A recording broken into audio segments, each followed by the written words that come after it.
Sa video na ito ay ipagpapatuloy natin ang kwento ng Spirit Realm. Matapos ang nangyari kay Sean nung isang gabi ay nalaman din kaagad ito kinaumagahan ng pinuno ng Dark Shadow Tower na si Yang Zhu. Dito na nabanggit ni Yang Zhu kung bakit si Sean ang ipinadala niya sa armament sect para sa misyon nila kay Tanya. Ito ay dahil alam niyang masasawi sa misyon na ito si Sean at kung mangyari man iyon ay magkakaroon na sila ng rason na atakihin ang armament sect para kunwaring ipaghihiganti nila si Sean. Habang si Kenly naman ay kaagad ding kinulong dahil sa nagawa niya. Binisita siya ni Tanya para pasalamatan siya sa pagligtas niya sa mga ito. Ilang sandali lang ay dumating dito si Lanxi dahil gusto umano siyang makaharap ni Master Ying. Pagkadating nila sa bahay ni Master Ying ay nakita nila dito ang ipinadalang sugo mula sa Profound Heaven Alliance. Sinabi nito ang hiling ng alyansa na makuha si Kenly dahil sa ginawa nito kay Sean. Hindi naman ito sinang-ayunan ni Tanya dahil niligtas lang umano siya ni Kenly at alam din ni Master Ying na kahit wala si Kenly ay sasalakayin pa din sila ng alyansa kaya pinaligpit nito kay Lanxi ang sugo. Inatasan nito si Tanya na ibalik si Kenly sa kulungan at huwag hayaang makalabas kahit anong mangyari. Aalis na sana sila ni Lanxi ngunit dumating naman dito si Gao Yu para kunin si Kenly at itakas dahil nalaman din nito ang plano ng alyansa. Dahil dito ay sinabihan ito ni Lanxi na kailangan muna umano nitong makalampas sa kanya. Sinubukan naman ni Gao Yu na kalabanin si Lanxi ngunit palagi lang siyang napipigilan nito. Hanggang sa mapilitan na ito na gamitin ang demonic energy nito kaya pinatigil na ito ni Kenly. Nang ituro ni Lanxi ang sugo mula sa alyansa ay dito na napagtanto ni Gao Yu na walang balak ang armament sect na ibigay si Kenly sa mga ito at katapos ay pinasunod din ito ni Lanxi. Habang sila Jin naman ay nasa di kalayuan na pala at nalaman din nila kaagad ang nangyari sa kanilang sugo. Pinaniwala si Jin ng kanilang mga elders na nakikipagsabuatan umano ang armament sect sa mga evil race. Ilang sandali lang ay dumating dito si Yang Zhu na makakasama din nila Jin sa pagsalakay. Nang hinanap ni Jin si Gio ay nabanggit ni Yang Zhu na may secret order umano si Elder Song kay Gio at sa Kisha clan na hindi naman alam ni Jin. Nasa di kalayuan lang din nila ang mga ito at pinalabas na din ni Gio ang babae na sinasabi nitong trump card nila na si Luli. Napatanong naman si Luli kung sino si Kenly at bakit kailangan nila ito. Ayon kay Gio na hindi umano nila kailangan si Kenly at ang pagkasawi lang nito ang habol nila dito. Makalipas ang ilang minuto at habang kasama nila Kenly at Tanya sila Uyang ay muling nabanggit ni Tanya ang pagligtas ni Kenly sa kanila. Nagsalita na dito si Kenly at nilinaw kay Tanya na alam umano nila pareho na hindi siya ang nagligtas sa mga ito. Hindi naman nila alam na nasa taas ng puno lang pala si Luli at napansin lang nila ito nang magsalita na ito. Matapos nitong mabanggit ang balak nitong iligpit si Kenly at sa pang-aasar nito kay Tanya ay mabilis na kumilos si Tanya para atakihin ito. Habang sinusundan ni Tanya si Luli ay nagpasya si Kenly na sundan sila kaya sumunod na din sila Uyang. Panay pag-iwas lang ang ginawa ni Luli sa mga atake ni Tanya hanggang sa makarating sila sa 12 Spirit Pattern Pillars. Plano pala ni Luli na dalhin talaga sila dito dahil may ipapakita umano siya kay Kenly. At ito pala ay si Yushi kaya nagulat na lang si Kenly nang makita niya ito. Hindi naman nila alam na nasa taas ng isang pillar lang din si Gio. Kaagad na nilapitan ni Kenly si Yushi at nang hahawakan niya na ang kamay nito ay bigla naman siyang inatake nito na mabilis na pigilan ni Tanya. Naglaban ang dalawang ito habang natulala na lang si Kenly at nang mapansin siya ni Tanya ay naglabas na ito ng kapangyarihan nito. Pero bago pa man sila umatake sa isa't isa ay mabilis silang pinigilan ni Kenly. Dahil dito ay siya tuloy ang inatake ni Yushi at pinigilan naman ni Luli si Tanya na mangialam sa mga ito. Sinubukan ni Tanya na atakihin si Luli ngunit nakaiwas lang ito at iginapos siya sa pillar. Bigla namang dumating dito si Uyang para atakihin si Luli at dumating din dito sila Sima at Ginyo. Habang papunta sila Gao Yu at Lanxi sa Blood Spring dahil sa demonic energy sa katawan ni Gao Yu ay bigla namang naramdaman ni Gao Yu ang aura ni Kaito. Hindi naman nagtagal kay Luli sila Uyang dahil kaagad silang lahat pinabagsak nito. Katapos ay paulit-ulit pa nitong inatake si Uyang at walang magawa si Tanya habang pinapanood ito. Kahit si Kenly ay hindi din makalaban ng maayos kay Yushi. Nang aatakihin na siya muli nito ay sumigaw siya ng pangalan nito dahilan para mabalik ito sa katinoan at mapahinto sa pag-atake. Nang mapansin nito ni Gio ay kaagad din itong ginamit ang kapangyarihan nito para kontrolin muli si Yushi. Sa ibang bahagi ng armament sect naman, habang pinagmamasdan ni Maru ang mga tao sa baba ay nagulat siya nang biglang dumating dito si Kaito. Isa din palang espiya nito si Maru at may kutob si Kaito na plano ni Maru na traidorin siya. Kaagad itong itinanggi ni Maru pero bigla niyang inatake si Kaito. Mabilis siyang bumaba at akala niya ay nailigpit niya na ito ngunit nagulat na lang siya na buhay pa pala ito. Alam pala nito na matagal na siyang umiibig kay Ro at alam din nito na plano niyang itakas ito. Ipinakita nito ang hair accessories ni Ro kaya nagalit siya dito. Inatake niya ito ngunit hindi ito umubra at nagamitan pa siya ng kapangyarihan nito. Bigla namang dumating dito si Gaoyu at dahil alam na ni Gaoyu na si Kenli ang sadya nila dito ay nilabanan niya ito. Habang nagpapalitan silang dalawa ng atake ay sinamantala ito ni Maru at mabilis na umalis dito. Nagawang mahawakan ni Kaito si Gaoyu ngunit nagamit naman ni Gaoyu ang kanyang demonic power. Habang patuloy lang ang kanilang laban ay nakapwesto na din ang ibang miyembro ng alyansa. Kasama din ng mga ito ang mga halimaw at ibang mandirigma na pinamumunuan ni Laban. Muling nadakip ni Kaito si Gaoyu at nang susubukan na nitong tanggalin ang demonic energy sa katawan ni Gaoyu ay bigla namang sumulpot sa likod nito si Lanxi. Gusto pa sana ni Kaito na makipaglaban muna sa kanila pero alam nito na nandito na ang hukbo ng alyansa at kailangan na din niyang gawin ang dapat niyang gawin. Ilang sandali lang ay napansin na ni Lanxi ang mga pagsabog sa South Gate. Sinusubukan pa ng mga residente na lumaban ngunit wala pa din silang magawa sa lakas ng alyansa. Habang sa outer sect naman ay nakarating na din dito ang ibang clan na kasapi sa alyansa. Pero dumating din dito sila Master Ying kaya naubos din sila kaagad. Ilang sandali lang ay dumating naman dito si Jin kasama ang mga miyembro ng iba't ibang clan na ipinatawag nito. Ayon kay Jin na kung sasuko umano si Master Ying ay hahayaan nilang mabuhay ang mga residente ng armament sect. Nagsisisi naman si Master Ying na matapos niyang gamitin ang kalahati ng kanyang kapangyarihan para gawa ng sandata ang dalawang pinuno ng alyansa ay ito pa ang ibabalik ng mga ito sa kanya. Matapos mapansin ni Kenli na kinokontrol lang ni Gio si Yushi ay kaagad niya itong sinugod ngunit bago pa man siya makalapit dito ay hinarangan siya ni Yushi.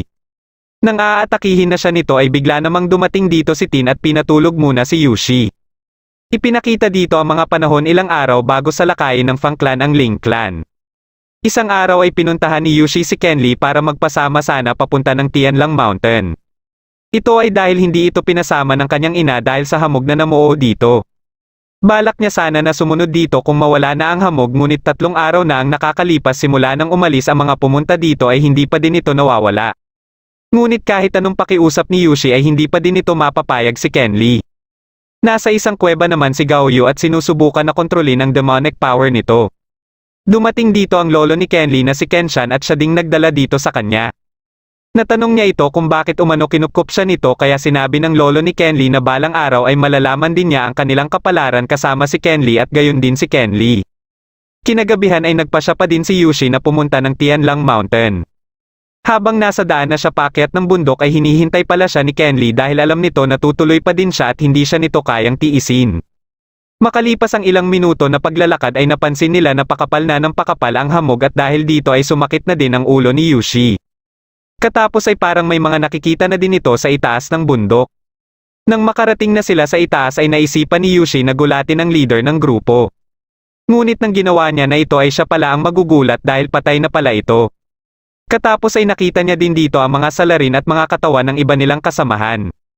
Inatake siya ng isa sa mga ito at buti na lang ay nagawa itong masangga ni Kenli. Ngunit napuruhan naman si Kenli ng suntok nito sa tiyan. Nang ililigpit na nito si Yushi ay bigla na lang nagamit ni Yushi ang kapangyarihan niya kaya bigla na lang itong naglaho. Ito pala ay dahil sa purple eyes niya kaya bago pa man makaatake sa kanya ang ibang kalaban ay nakontrol niya na ang mga ito. Matapos iligpit ng isa dito ang kanyang kasamahan ay sinugod nito si Yushi pero pinilit ni Kenli na atakihin ang kalaban at katapos ay kaagad na niyakap si Yushi dahilan para bumalik na ito sa normal. Hindi makapaniwala si Yushi sa kanyang nagawa kaya napaiyak na lang ito. Matapos ang ginawa ni Tin kay Yushi ay lalapitan na sana ito ni Kenli ngunit pinigilan naman siya ni Luli dahilan para mawalan din siya ng malay. Nilapitan ni Tin si Luli at hindi akalain ni Luli na aatakihin pala siya nito. Katapos ay tinanong ni Tin si Gio kung ano umano ang pinaplano nila at ng kanyang ama. Napansin niya din na parang mas lumakas si Gio at may hinala siya na dahil siguro ito sa kapangyarihan ng kasamaan. Maghahanda na sana silang dalawa para maglaban nang bigla silang makaramdam ng lindol. Ito pala ay dahil sa kapangyarihan ni Kenli na nagdadala ng epekto sa isang pillar. Bigla siyang napunta sa kaloob-looban nito at nakita niya dito ang matanda na nakagapos sa mga kadena. Nagpakilala itong si Zulay na kagigising lang umano matapos ang daang-daang taon na pagkakatulog. Nalaman din kaagad nito na miyembro si Kenli ng armament sect. Katapos ay naglabas ito ng kapangyarihan na nagdahilan para magapos din si Kenly at nang makita nito ang Soul Suppressing Orb sa noo ni Kenly ay napatawa ito ng malakas dahil dumating na din umano ang araw na hinihintay niya. Gusto niyang kunin ang katawan ni Kenly kaya ginamit niya ang kanyang dugo para subukan na sisirin ang kaloob-looban nito ngunit hindi naman basta-basta nagpatalo si Kenly at nagawa din niyang masira ang mga kadena. Habang sa inner sect naman ay patuloy pa din ang labanan ng alyansa at ng mga miyembro ng armament sect. Ilang sandali lang ay nakaramdam na din ng pagyanig sila Master Ying. Alam ni Master Ying na mula ito sa pillar kaya nasabi niya din kay Jin na ang mga ito talaga ang layunin ng alyansa na mabuksan ang selyo pero wala namang kaalam-alam dito si Jin. Dahil dito ay napagpasyahan ni Jin na puntahan ang 12 Spirit Pattern Pillars. Dahil ayaw sagutin ni Gio ang mga katanungan ni Tin ay nagpasya na si Tin na puwersahin nito. Pero sakto namang dumating dito si Jin at pinigilan ang atake ni Tin. Naglaban silang dalawa at habang patuloy ang ginagawang pag-atake ni Jin kay Tin ay sinusubukan naman ni Tin na ipamukha kay Jin na ginagawa lang itong pain ng kanilang mga ama. Dahil hindi naniniwala si Jin sa mga sinasabi ni Tin ay itinuro na ni Tin si Yushi. Sinabi din ni Tin na dinala ito ni Gio sa nayon ng mga Kisha para pagalingin at ihanda sa gagawin nilang plano. Bigla namang nagliwanag lahat ang mga pillars at patuloy pa din ang reaksyon ng kapangyarihan ni Kenly sa mga ito. Napansin na din ito nila Gao Yu at Lanxi na kasalukuyang nakikipaglaban sa mga halimaw. Nang mapansin nito nila Master Ying ay hindi makapaniwala si Master Ying na sa kauna-unahang pagkakataon ng maitatag ang armament sect ay sabay-sabay na nagliwanag ang 12 spirit pillars. Dahil dito ay nakiusap si Elder Dong sa kanya na puntahan ito para tingnan mismo ang nangyayari dito. Pero ayaw naman ni Master Ying na iwan sila dito dahil sa dami ng mga kalaban. Ngunit pinilit siya ni Elder Dong at nakiusap na din sa kanya ang ibang Zumaw dahil basta buhay pa siya at nandyan pa ang 12 pillars ay siguradong makakabangon muli ang armament sect. Dahil dito ay wala na siyang nagawa kundi pasalamatan na lang ang mga ito. Para hindi na makalampas dito ang mga kalaban at hindi masundan si Master Ying ay napagpasyahan nila Elder Dong na gamitin ang Blood Seal. Sinubukan itong basagan ni Yale ngunit nabali lang ang kanyang sandata. Nang mawala na ang liwanag sa mga pillars ay dito na tinanong ni Jin si Gio kung ano ba umano ang totoong nangyayari. Dito na nila narinig ang boses ni Kenly na nakabangon na pala at may gusto ding itanong kay Gio. Dahil naramdaman na ni Gio ang halaga ni Kenly ay aatakihin sana siya ni Luli ngunit bigla na lang may pumigil dito. Ito pala ay si Zolei na kaagad iniligpit si Luli matapos humingi ng permiso kay Kenly. Ilang minuto ang nakakaraan habang nasa loob pa ng pillar si Kenly ay nasira din pala ang mga kadena sa katawan ni Zolei dahilan para mas matuwa pa ito. Katapos ay sinubukan muli nito na kunin ang katawan ni Kenly gamit ang Soul Suppressing Orb. Ngunit nang makarating ito sa kinaroroonan ng isang katauhan ni Kenly ay kaagad itong nakatikim ng kidlat. Hindi makapaniwala si Zolei na may iba pang kaluluwa sa loob ng katawan ni Kenly. Ililigpit na sana ni Kenly si Zolei pero kaagad na nagmakaawa si Zolei na hayaan siyang mabuhay dahil makakatulong umano siya. Dahil kasalukuyan ding kailangan ng tulong ni Kenly ay pumayag ito sa alok ni Zolei basta kailangan nitong iwan ang kalahating kaluluwa nito sa Soul Suppressing Orb dahil kung gumawa ito ng kalokohan ay madali lang niya itong maililigpit. Pagkalabas ni Zolei ay formal nitong sinabi kay Kenly na sa mga oras na ito ay siya na umano ang master nito. Nang mabanggit ni Kenly na galing ng Zuxia sect si Zolei ay may naalala si Tin tungkol sa Land of Riot. Inutusan ni Kenly si Zolei na asikasuhin si Gio kaya dali-daling umalis si Gio ngunit nagawa pa din siyang madakip ni Zolei gamit ang Blood Dragon nito. Nagalit naman si Jin dahil hindi pa umano nasasagot ni Gio ang kanyang mga katanungan. Dito na nabanggit ni Zolei na kahit pa umano masawi ang isang tao basta nandyan pa ang kaluluwa nito ay kaya pa nitong mabuhay muli. Matapos itong marinig ni Kenly ay dito niya na naalala ang sitwasyon ni Yushi.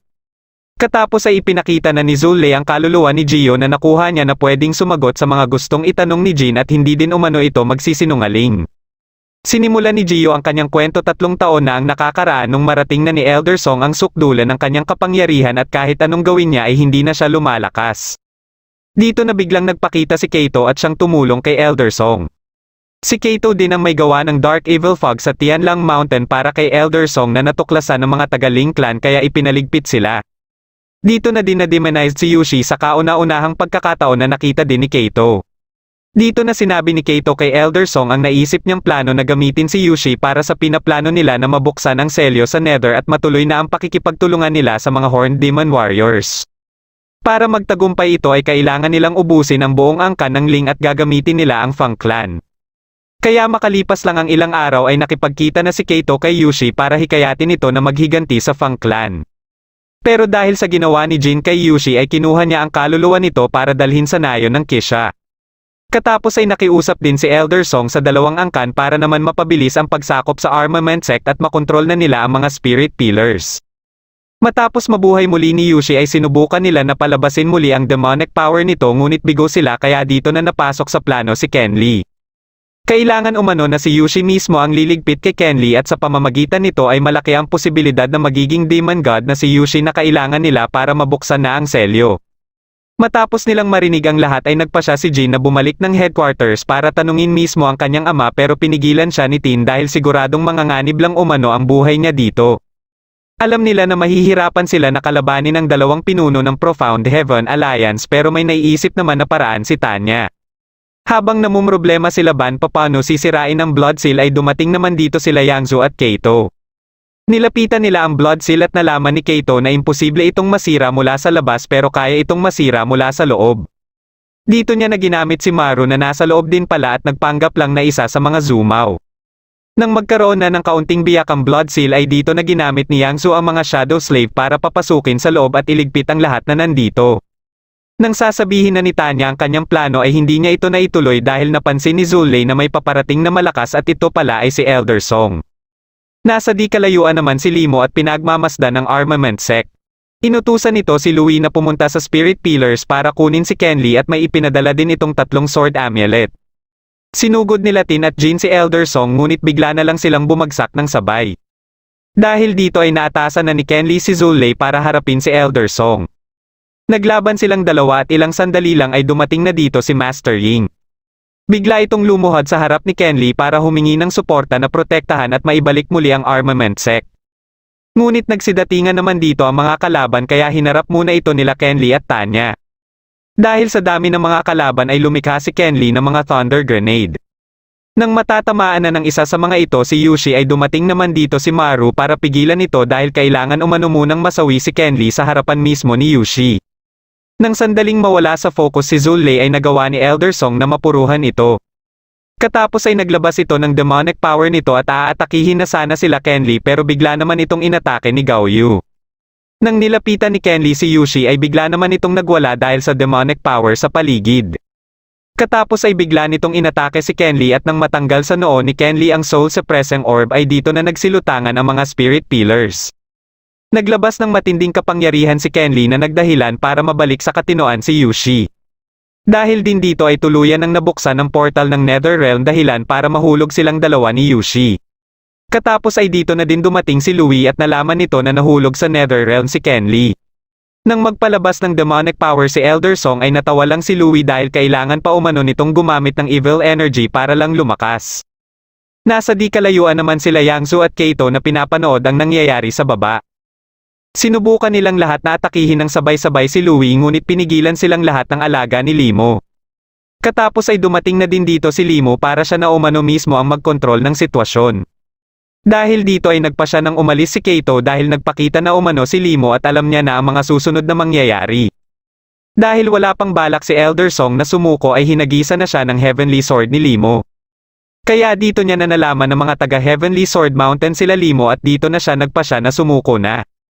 Nang natanong na ni Limo kung nasaan si Ken Lee ay kaagad na sinabi ni Louie na patay na umano ito. Pero hindi naman naniniwala dito si Limo dahil walang basehan dito si Louie. Dito na natanong ni Louie kung bakit interesado si Limo kay Ken Lee at ayon naman kay Limo ay dahil naiiba si Ken Lee sa lahat. Habang nahuhulog sila Ken Lee at Yushi ay nakasalubong naman nila ang mga Horned Demon Warriors na pinamumunuan ni Belly. Nang aatakihin na sila ng mga tauhan ni Belly ay ginamit ni Ken Lee ang kanyang Terminator Profound Bomb. Sa lakas ng impact nito ay umabot pa ito sa taas kaya nakumpirma na nila na buhay pa talaga si Ken Lee. Pero sakto namang nakaakyat na sila Belly na kaagad hinanap si Elder Song. Ipinaalam din ni Limo kay Belly ang sitwasyon at nilapitan nito para paluhurin. Pagkababa nila Ken Lee ay bigla namang sumakit ang kanyang sugat. Dumating din dito si Tin at ipinaliwanag kay Ken Lee kung bakit nagre-react ang kanyang sugat dito. Ilang sandali lang ay napansin na nila ang napakadaming mga Horned Demon Warriors na nakapalibot sa kanila. Naisip ni Tin na bumalik muna sa taas para humingi ng tulong dahil sa kanilang tatlo ngayon ay siya ang mas mabilis.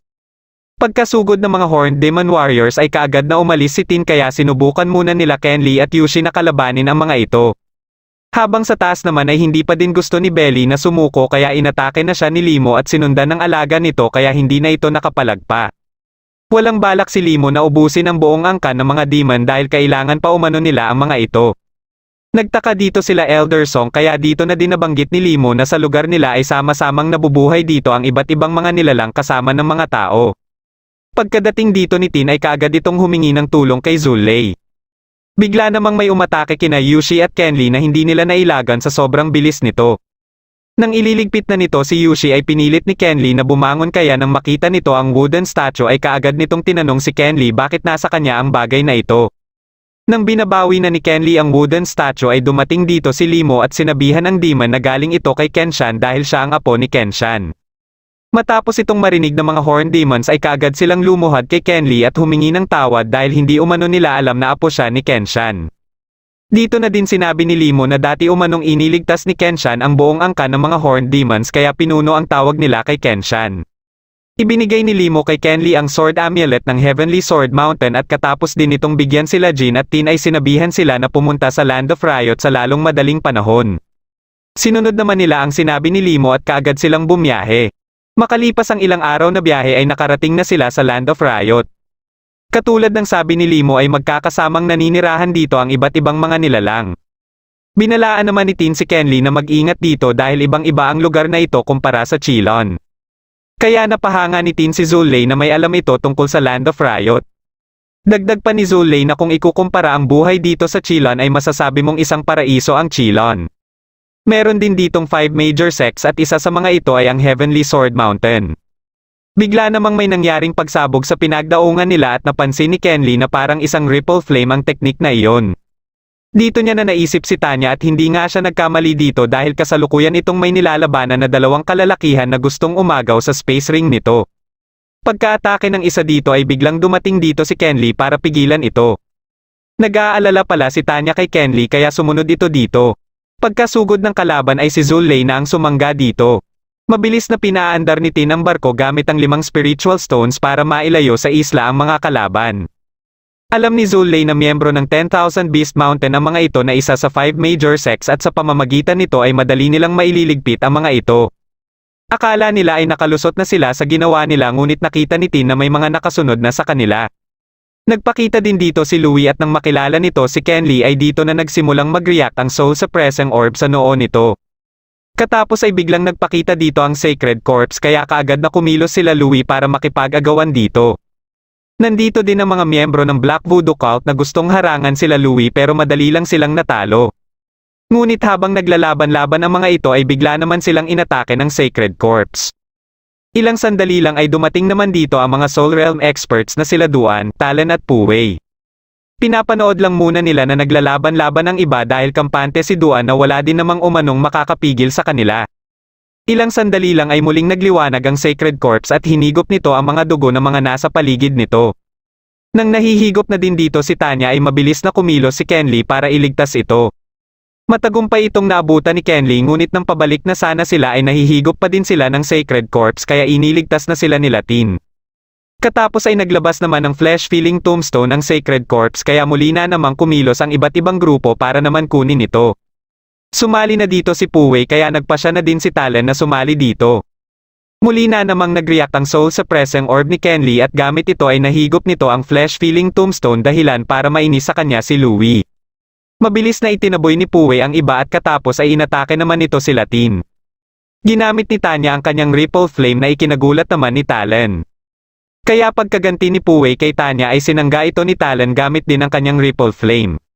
Dumating na din dito si Limo at sinabihan si Puwei na mga bisita ng Heavenly Sword Mountain ang kanyang kinakalaban kaya hindi na ito pumalagpa. Katapos ay ipinaalam din ito sa iba ang nalalapit na pagsasara ng teleportation gate papunta ng Hidden Realm at sa mga gustong maging parte ng trial dito ay pinayuhan niya na pumasok na dito sa lalong madaling panahon. Dahil dito ay mabilis na nagsipag-alisan ang mga ito. Nang magkamalay si Kenly ay nasa isla na siya ni Limo kasama ang iba at sinabi na din ni Tanya sa kanya ang tungkol sa nahigop niya. Kinausap ni Limo sila Duan at Talon at hindi makapaniwala si Duan na may nakuha na namang makapangyarihang miyembro ang Heavenly Sword Mountain. Pero para kay Limo ay kakailanganin pa ni Kenli na sumailalim sa pagsasanay at malalaman lang nila ang totoong kakayahan nito kung masubukan na nito ang trial sa Hidden Realm. Bigla namang sinugod ni Louie si Kenli para bawiin ang flesh-filling tombstone. Ginamit ni Kenli ang kanyang kapangyarihan kaya napatras si Louie pero nagawa kaagad nitong matutukan ng espada si Kenli kaya naghanda na sila Tanya. Dito na nakialam si Limo kaya nabanggit ni Louie kay Limo ang tungkol sa paghigop ni Kenli ng flesh-filling tombstone mula sa Sacred Corpse. Pero minabuti ni Limo na pabayaan muna nila ito sa katawan ni Kenli dahil nauubusan na umano sila ng oras. Plano ni Limo na ipasok sa Hidden Realm sila Kenli kasama nila Louie. Sinabi nito na ang kasalukuyang trial dito ay sa Divine Mausoleum na isang ancient burial of the gods kung saan may mga treasures ang matatagpuan dito. Pero ayon sa nasagap niyang balita na ang secret trial dito ay lubhang mapanganib dahil sa iba't ibang mga nilalang na gumagala dito. Dahil dito ay pinayuhan niya sila Kenli na magtulungan dito para makuha ang mga treasures at sa pamamagitan nito ay mas mapapalakas pa nila ang Heavenly Sword Mountain. May isang lalaki naman ang kadadaong lang din dito sa Land of Riot. Habang naglalakad siya ay narinig niya ang usapan ng mga miyembro ng Shieho family tungkol sa Sacred Corpse at Hidden Realm. Nagpa siya ang mga ito na uminom muna bago umano sila pumasok ng Hidden Realm kaya sumunod din dito ang lalaki. Pagkalapag ng kanilang in-order ay niyaya ng isa sa mga ito ang babaeng waitress na makipag-inuman sa kanila. Nang ipinakita nito ang jade pendant na simbolo ng kanilang pamilya at siyang magsisilbing teleportation badge para makapasok sa Hidden Realm ay napansin din ito ng lalaki na sumunod sa kanila na si Sean pala na buhay pa. Pagkalabas ng mga ito ay nagpatuloy lang sa pagsunod si Sean hanggang sa mahiwalay ang isa sa mga ito at ito na ang sinundan niya. Napansin niya si Gaoyu na nandito din pala sa Land of Riot at parang sinusundan siya kaya hinarap niya ito. Dito niya na nalaman na sinusundan din pala ni Gaoyu ang sinusundan niya dahil pakay din ito ang jade pendant. Dahil wala sa kanila ang ayaw magpatalo ay napilitan sila na maglaban. Nang mapansin sila ng kanilang sinusundan ay inatake ito ni Gaoyu kaya sila naman ang naglaban. Habang patuloy ang pag-atake dito ni Gaoyu ay nakita na ni Sean ang jade pendant kaya kumilos na ito para subukan na agawin ito. Pero kahit dalawa na sila na sabay umatake ay hindi pa din nila ito matalo. Hanggang sa mapunta sila sa tulay at dito na sila nagkaroon ng pagkakataon na matalo ito. Ngunit ang problema naman nila ngayon ay kung sino ang may karapatan na kumuha ng jade pendant. Dito na nabanggit ni Gaoyu na may kaibigan siya na hinahanap at alam niya na sa Hidden Realm niya ito makikita. Nakaisip ng paraan si Sean at ito ay pagtulungan muli nila na makakuha pa ng isa pang jade pendant dahil alam niya na mga lasing din ang iba na may hawak nito. Kaya makalipas lang ang ilang sandali ay dumaan din dito ang isa sa may hawak ng jade pendant at kagad nila itong inatake. Katulad ng estratehiya na ginamit nila kanina ay ito din ang ginamit nila para matalo ito. Dahil dito ay parehas na silang may jade pendant at nagpa siya na maghiwalay na. Kaagad na pinuntahan ni Gaoyu ang teleportation gate at matapos niyang makapasok sa pangalawang teleportation gate ay napunta na siya sa Divine Mausoleum. Habang iniisip niya kung saan niya hahanapin si Kenli ay may bigla ding dumating dito. Pumunta na din sila Kenli sa teleportation gate ng Heavenly Sword Mountain para maghanda sa kanilang pagpasok. Nagbigay ng kaunting payo si Limo kay Louie tungkol sa nakikita nito na tanging kulang kay Louie. Alam nito na isang magandang pagkakataon ang pagsasama nila ni Kenli para matuklasan ni Louie ang kakulangan sa kanya. Bukod pa dito ay siguradong darating ang oras na kakailanganin niya din umano si Kenli. Gusto din sana ni Tanya na sumama kay Kenli ngunit ayon kay Limo ay tanging mga parte lang ng Heavenly Sword Mountain ang makakapasok sa teleportation gate. Dahil dito ay ibinigay na lang ni Tanya kay Kenli ang space ring na suot-suot niya dahil marami umano siyang inilagay dito. Pagkapasok ni Kenli sa teleportation gate ay nilapitan ni Duan si Limo at dito niya na nalaman ang pamilya na kinabibilangan ni Kenli. Habang nasa space of transversion na sila Kenli ay kinausap siya ni Zulei. Nang malaman nito na papunta sila sa Divine Mausoleum ay natuwa ito dahil may sabi-sabi na dito umano inilibing ang mga labi ng mga ninuno ng Blood Sect. Nakiusap ito kay Kenli na hanapin ang mga labi ng kanyang mga ninuno dahil sa sagradong bagay na napakahalaga sa kanya. Ilang sandali lang ay nauna nang naglaho si Jin at sumunod na din sila Kenli at Tin. Nang magkamalay si Tin ay hinanap niya kaagad sila Kenli at makalipas ang ilang minuto na paglalakad ay nakita na niya si Jin. Kaagad niya itong nilapitan pero napansin niya na parang may bumabagabag dito. Dito na nagsalita si Jin tungkol sa mga nangyari simula nung nasa Chilan pa lang sila. Inilabas niya ang kanyang pagkadismaya dahil parang isa lang malaking kalokohan ang pinangako niya na hindi niya hahayaan na may makawapak sa Chilan ng mga nilalang mula sa Netherrealm. Naramdaman niya ito matapos niyang mapagtanto na punong-puno pala ng iba't ibang nilalang ang Land of Riot. Para naman kay Tin ay mas mabuti na lang din na nakarating sila sa Land of Riot dahil nalaman na nila ang totoo. Nabanggit naman ni Jane na may mga napansin siyang kakaiba sa sword amulet na ibinigay sa kanila at gusto niyang matuklasan ang sekreto sa bagay na ito. Napagpasyahan nilang pumunta sa kagubatan at nang malapit na sila dito ay nakita nila ang mga nakahandusay na mga tao. Base sa mga suot na mga ito ay nakikita nila na hindi ito mga miyembro ng Heavenly Sword Mountain. Nang makita nila ang isa na humihinga pa ay kaagad nila itong nilapitan. Sinabihan sila nito na umalis na umano sila dito dahil baka mabiktima din umano sila ni ihaw ng Black Voodoo cults. Matapos itong mawala ng malay ay isa-isa nang nagsitayuan ang mga nakahandusay na mga katawan kanina at gayon din ang nakausap nila. Nagtransform ito na naging isa ng halimaw at sinugod sila kaya hinarap ito ni Jean. Pero ilang sandali lang ay bigla naman itong bumalik sa anyong tao nito. Pagka-transform ng iba ay inatake naman kaagad ng isa dito ang bumalik sa anyong tao. Matapos mapabagsak ni Tin ang iba sa mga ito ay nagpasya sila na pumasok ng kagubatan. Nang papasok na sana ang mga kalaban ay napahinto ang mga ito dahil sa amoy kaya umalis na lang ang mga ito. Pero kahit hindi din gusto nila Tin ang amoy dito ay nagpatuloy pa din sila na pumasok dito. Habang si Kenly naman ay napunta sa lugar na naiiba sa pinagbagsakan nila Tin. Ilang sandali lang ay nakita niya ang isang lalaki na inaatake at kahit siya ay inatake din. Ito pala ay mga miyembro ng Black Voodoo cult na itinuturing na kalaban umano nila ang lahat na hindi nila kamiyembro. Nang mapabagsak nila si Kenly ay inakala nila na matatalo kaagad si Kenly ngunit nagpalabas si Kenly ng mga Terminator Profound Bomb. Nagawa pa ng iba na makaligtas dito at dumating naman dito ang lalaki na hinahabol kanina na si Chu. Alam nito ang tungkol sa Terminator Profound Bomb kaya natanong nito si Kenly kung ano umano ang relasyon nito sa Terminator sect. Hindi makapaniwala ang mga taga Black Voodoo cult na buhay pa si Chu kaya nagpasya ang mga ito na umatras muna. Alam naman ni Chu na babalik din kaagad ang mga ito. Pero may naisip sila na paraan para matalo na nila ang mga ito. Naghiwalay silang dalawa at nagpahabol sa dalawang grupo na naghahanap sa kanila. Ilang sandali lang ay nagkasalubong na sila at mabilis na napalibutan ng mga kalaban. Pagkasugod ng mga ito ay dito na lumikha ng barrier si Chu at kaagad na inactivate ni Kenly ang mga Terminator Profound Bomb na itinanim niya. Dahil dito ay matagumpay na nilang natalo ang mga kalaban. Ngunit bigla naman silang nakaramdam ng lindol at nang gumuho ang parte ng malaking bato na nasa harapan nila ay may malaking mata ang sumilip dito. Ito pala ay ang Fire Spirit na galit dahil naistorbo nila ito. Kaagad itong nagpalabas ng mga Fire Beast para paatakihin sa kanila. Nilabanan nila ang mga ito at makalipas ang ilang minuto ay nagawa nilang matalo lahat ang mga ito. Ngunit muli lang din itong nagpalabas ng mas marami pang mga Fire Beast. Dahil dito ay nagpasya silang umatras ngunit walang tigil naman silang inaatake ng Fire Spirit hanggang sa mabasag nito ang barrier na nilikha ni Chu. Pagkabagsak nilang dalawa ay mabilis na pinalibutan si Chu kaya inatake niya din kaagad ang mga ito. Nang dinudumog na si Kenly ng mga Spirit Beast ay napa-activate niya ang Flesh-Filling Tombstone dahilan para matuno na lang ang mga Spirit Beast na malapit sa kanila. Dito na nagpasya ang Fire Spirit na sugurin siya at nasubukan dito kung gaano kalakas ang kapangyarihan ng Flesh-Filling Tombstone. Pagkatilapon niya ay inatake siya kaagad ng Fire Spirit pero mabilis siyang nakagawa ng panangga dito. Habang pabagsak na siya ay muli siyang inatake ngunit nagawa niya itong maiwasan. Dahil sa Soul Suppressing Orb at sa Flesh-Filling Tombstone ay napatanong na ang Fire Spirit kung ano umano ang relasyon niya kay Kenshan na master pala nito.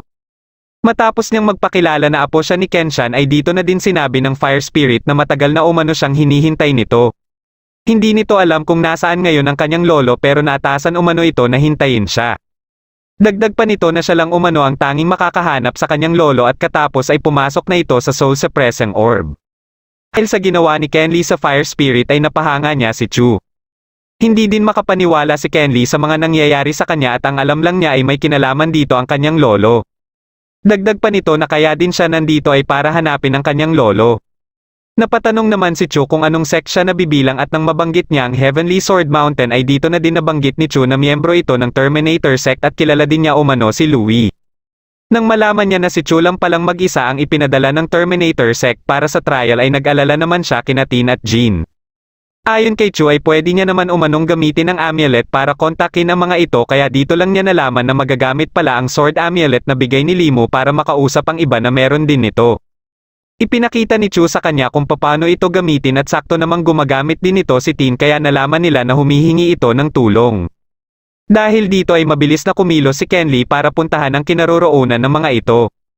Kasalukuyan palang may nilalabanan si Tin at ilang sandali lang ay nakarating na din dito si Kenli at Chu. Nagawa ng kalaban na mahila si Tin kaya dali-dali din nila itong binalikan para iligtas at dito na nila nakita ang kalaban na isa palang Wood Spirit. Nang mailigtas nila si Tin ay dito lang din nila nalaman na nasa loob pala ng Wood Spirit si Jean.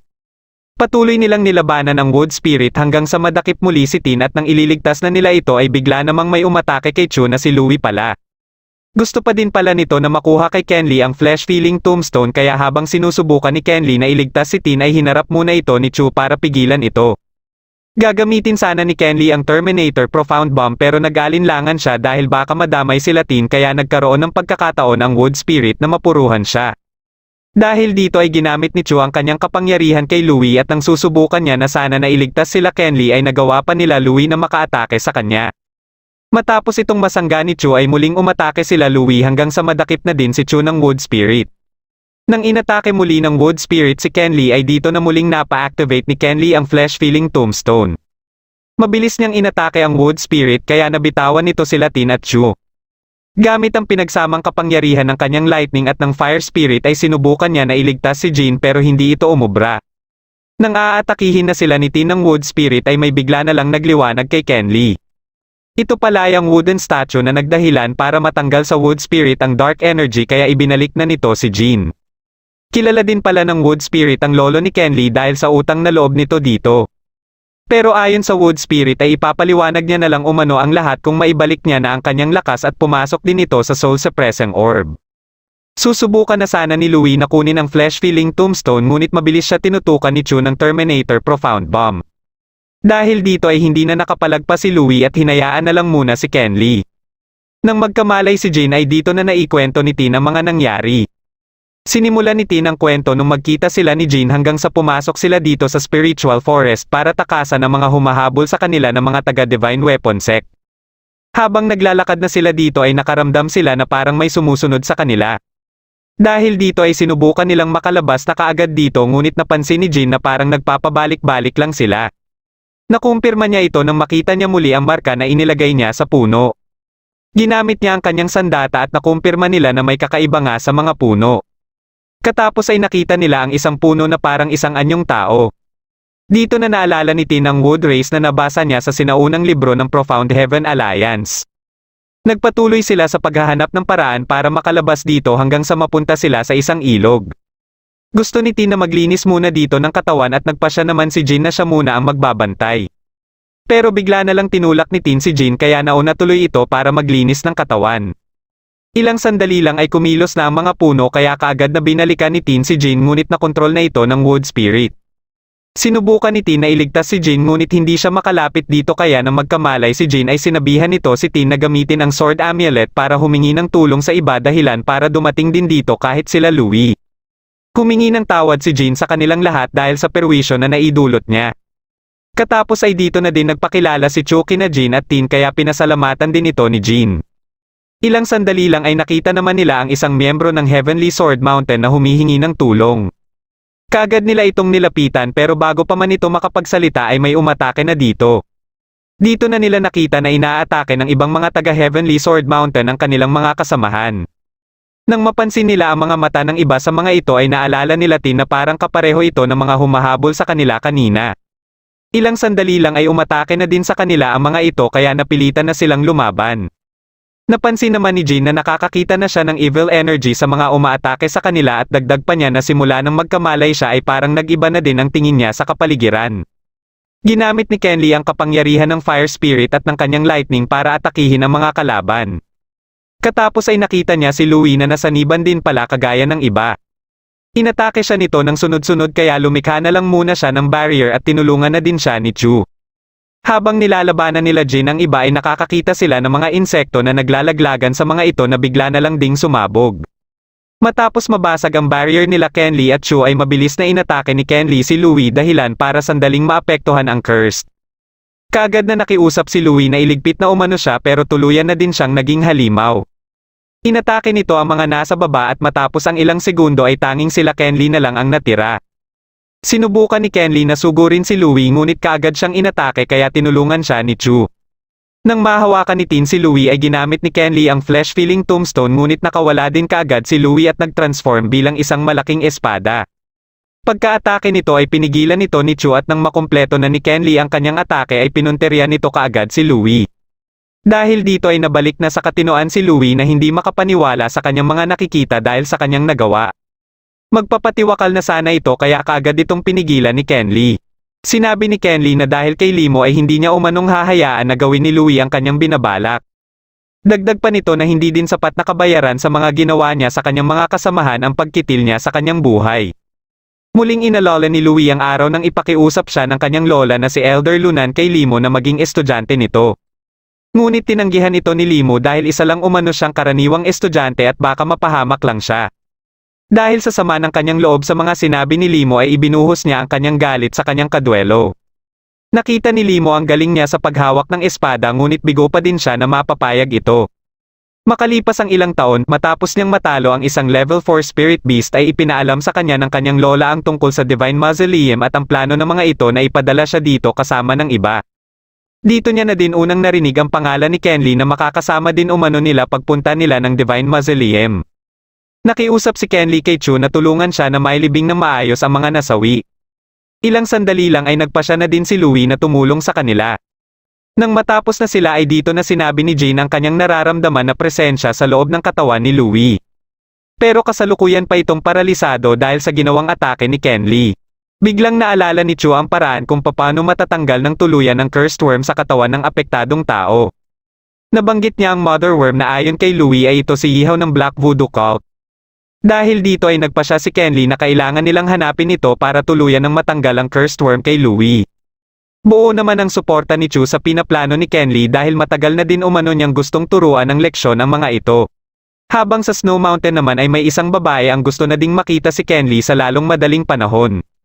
Bigla siyang nakakita na isang portal na bumukas at ito pala ay kagagawa ni Duan sa pakiusap ni Talon na siya palang ama ni Tanya. Gusto ni Tanya na pumasok din sa Divine Mausoleum para sundan si Kenly.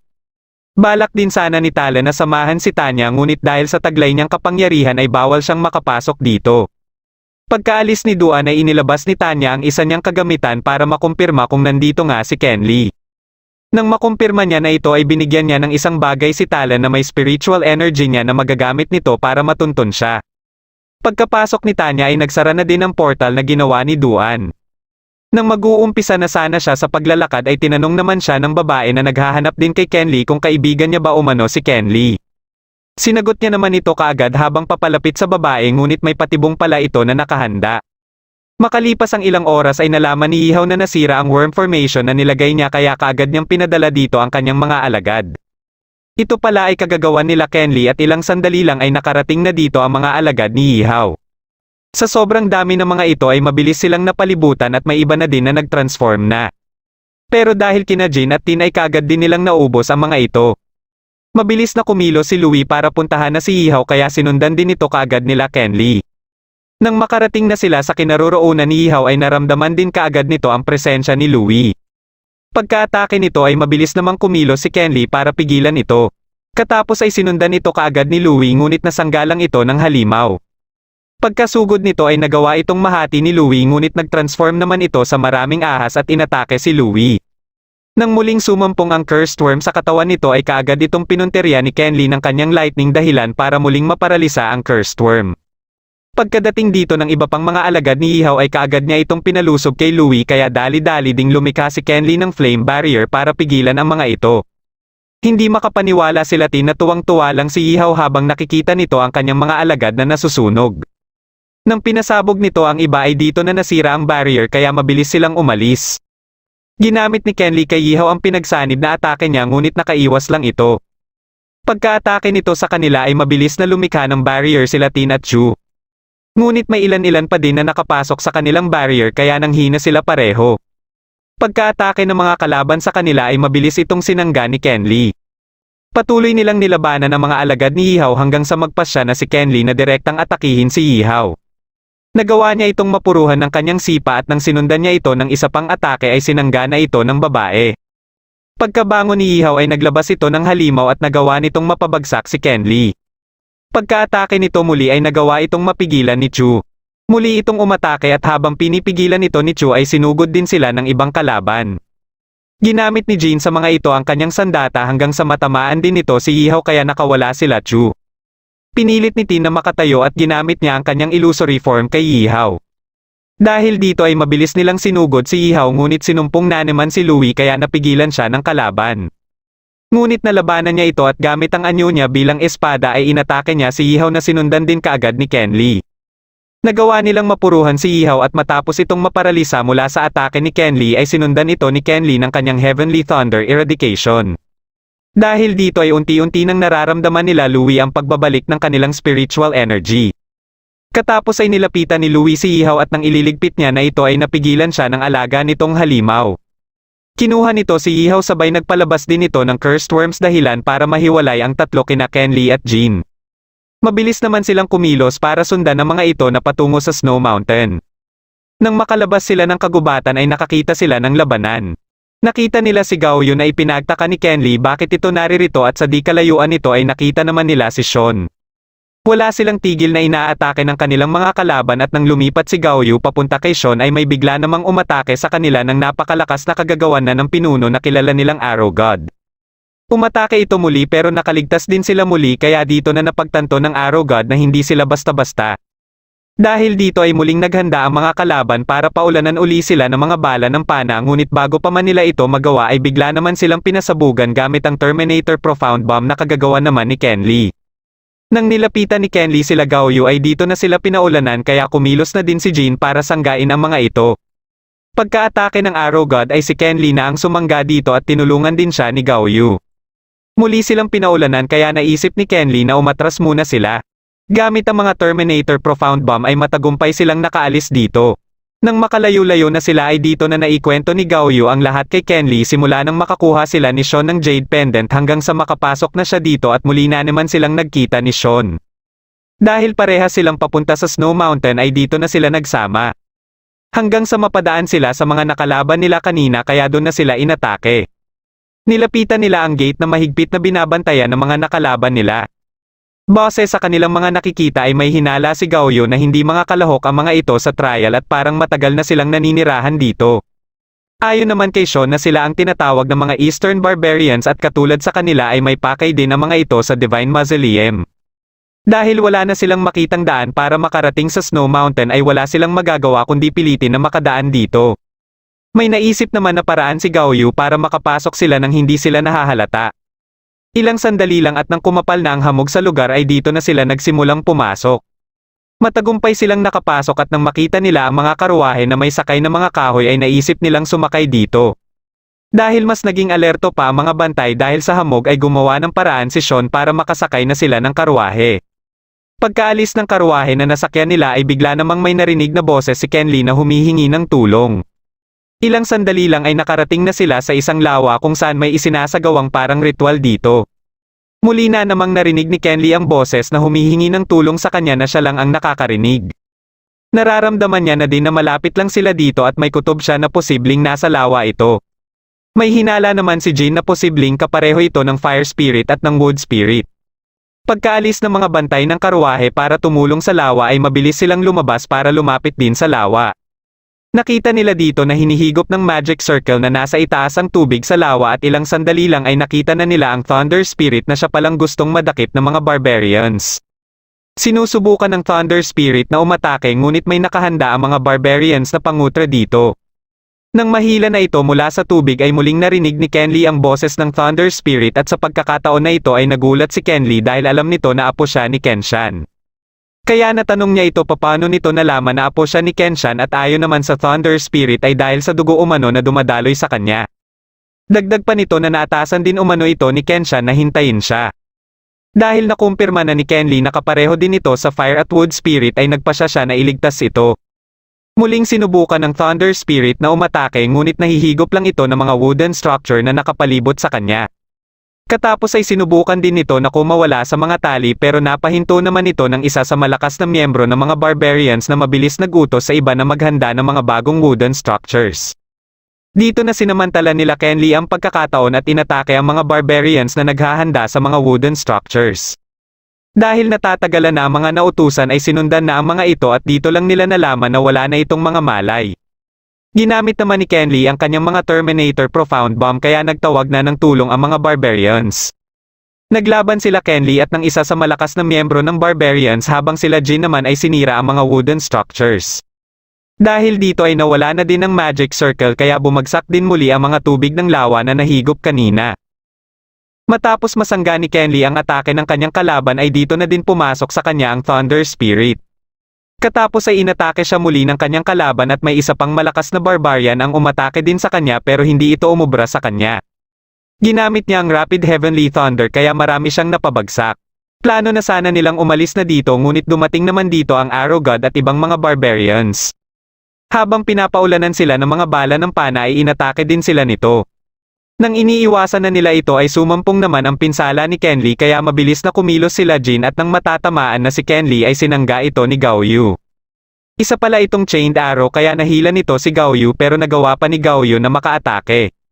Katapos ay dito na ginamit ni Gao Yu ang kanyang demonic power kaya nagawa nitong maputol ang chained arrow. Hindi makapaniwala ang Arrow God sa nakikita niya kay Gao Yu. Ilang sandali lang ay inumpisahan na ni Gao Yu ang kanyang pag-atake.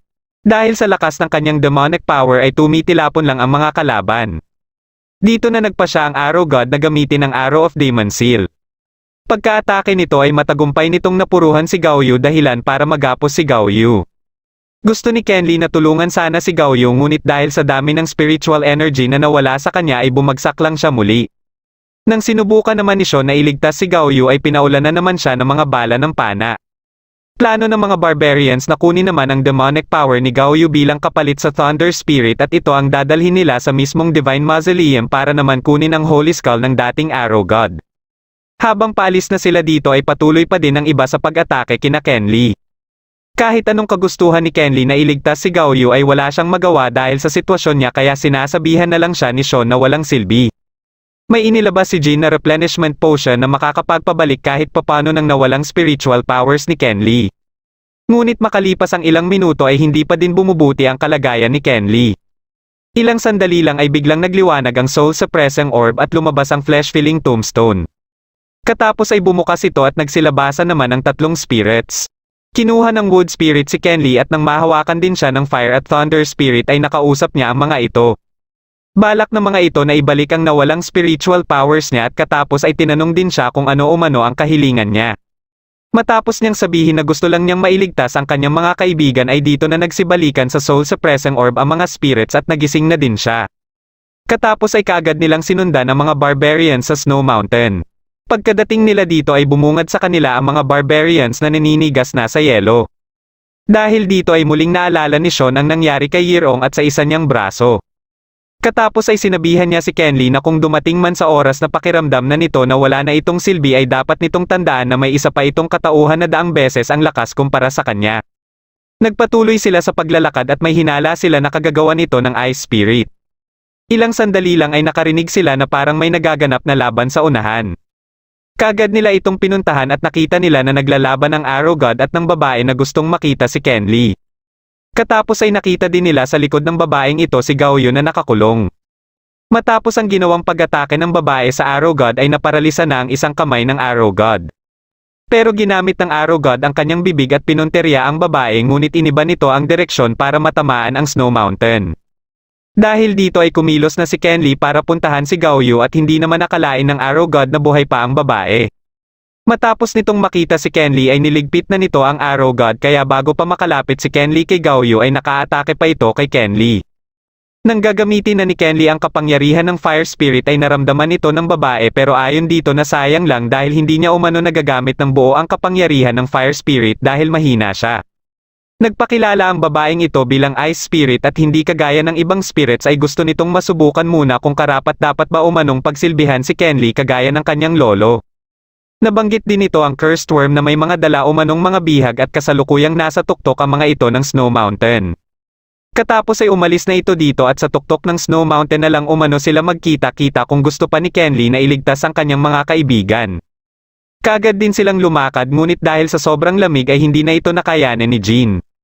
Dahil dito ay ginamit ni Kenly ang kapangyarihan ng Fire Spirit. Sa pamamagitan nito ay naibsan na ang sobrang lamig na nararamdaman ni Jin. Nagpatuloy sila sa pag-akyat at nakita din nila sa daan ang mga high-level spirit beasts. Ilang sandali lang ay nakarating na din sila sa tuktok at bago pa sila makapasok ay sinalubong kaagad sila ng kapangyarihan ng Ice Spirit. Nang makarating na sila sa loob ay sinalubong naman sila dito ni Ihaw. Nang magpakita ang Ice Spirit ay dito na din nila nakita sila Tin at ang iba. Nang magising si Tanya ay tuwang-tuwa pa ito nang makita si Kenly ngunit di nagtagal ay napagtanto na din ito ang kanyang kalagayan. Nakipagsabuatan pala si Ihaw sa Ice Spirit dahil halos pareho lang din naman ang kanilang layunin at dito na din sinabi ng Ice Spirit na kailangan umano munang matalo silang dalawa bago niya pakawalan sila Tanya. Unang umatake si Ihaw at habang pinipigilan ito ni Kenly ay umatake din ng Ice Spirit. Nang sinundan pa ito ng atake ng Ice Spirit ay tumulong na dito si Jean. Ngunit hindi nakayanin ni Jean ang lakas ng Ice Spirit kaya muling ginamit ni Kenly ang kapangyarihan ng Fire Spirit. Susubukan din sana ni Ihaw na umatake muli ngunit kumilos na din si Sean. Muling umatake ang Ice Spirit na nagawa pa nilang masangga pero di nagtagal ay hindi na ito nakayanan ng kanilang barrier. Akala ng lahat ay patay na sila Kenly ngunit ilang sandali lang ang makalipas ay nagawa ni Kenly na masira ang malaking yelo. Katapos ay inilabas din ito ang tatlong spirits para hingin ang tulong ng mga ito. Silang apat ang nakipaglaban sa Ice Spirit at sila Jean at Sean naman ang humarap kay Ihaw. Pagka-atake ni Ihaw ay itinulak ni Sean si Jean kaya ito ang sumalo sa cursed worm at nadakip din ito. Susubukan sana ni Jean na pakawalan sila Tin ngunit may spell pala na inilagay ang Ice Spirit sa mga kulungan dahilan para siya naman ang makulong sa yelo. Matapos mapabagsak ng Ice Spirit si Kenly ay naglagay naman ito ng mga icicles sa mga kulungan. Dahil dito ay inatake ni Kenly ang Ice Spirit kasabay ang iba pang spirits. Naunang bumigay si Kenly kaya sinundan kaagad ito ng atake ng Ice Spirit.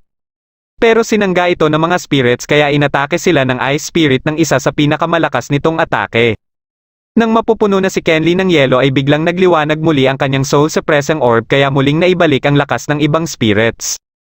Ililigpit na sana ni Ihaw si Sean ngunit nasangga ni Sean ang atake nito. Inilabas ni Kenly ang flesh-filling tombstone at gamit ito ay natalo nila ang atake ng Ice Spirit at dahil dito ay nakawala na din si Jean. Inatasan ni Kenly ang Fire Spirit na tanggalin ang spell sa mga kulungan at katapos ay dito na ito inatake ni Jean. Nagawa naman ni Sean na masira ang sandata ni Ihaw gamit ang nakatago niyang sandata mula sa isa niyang kamay kaya napuruhan niya din ito at nakawala dito. Ngunit bigla itong naglabas ng demonic energy at ilang sandali lang ay nagbago na ang hitsura nito. Ayon kay Louie ay ito umano ang nagtatag ng Black Voodoo cults. Dahil dito ay alam nilang mas delikado ito kumpara kay Ihaw at kahit sa kasalukuyang pinuno ng Black Voodoo cults. Sinubukan itong atakihin ng Ice Spirit ngunit madali lang itong nakaiwas. Dito na nagsimula ang kanilang pakikipaglaban dito at kahit ang Ice Spirit ay nahihirapan din dito. Alam nito na wala talagang plano ang Ice Spirit na makipagtulungan sa kanya at gusto lang ng Ice Spirit na masubukan si Kenly. Matapos nilang magpalitan muli ng kanilang mga atake ay nakiusap na ang Ice Spirit kay Kenly na pagtulungan nilang talunin ang kalaban. Habang ang Ice Spirit ang pumipigil sa poisonous gas ay sila Kenly naman ang naatasan para iligpit ito. Sunod-sunod silang umatake ng kanilang mga malalakas na teknik hanggang sa maputol nila lahat ng mga galamay nito. Ngunit muli lang itong nag-regenerate at nagpatuloy ang kanilang pakikipaglaban dito.